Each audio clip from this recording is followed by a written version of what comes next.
జగిత్యాల జిల్లా గొల్లపల్లి మండలం మల్లన్నపేట గ్రామంలో మల్లన్నను దర్శనం చేసుకుని నిలువెత్తు బంగారు బెల్లం తూకం వేసి ప్రసాదాన్ని పంచారు. ధర్మపురి శాసనసభ ఎమ్మెల్యే అడ్లూరి లక్ష్మణ్ కుమార్ మరియు ఎమ్మెల్సీ జీవన్ రెడ్డి, వారి వెంట సర్పంచ్, మండల నాయకులు, కాంగ్రెస్ కార్యకర్తలు తదితరులు పాల్గొన్నారు.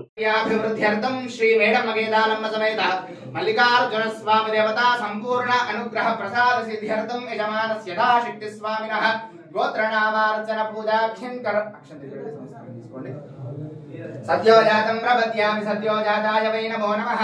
भवे भवेनादि भवे भवस्वमा भवोद्भवाय नमः। वामदेव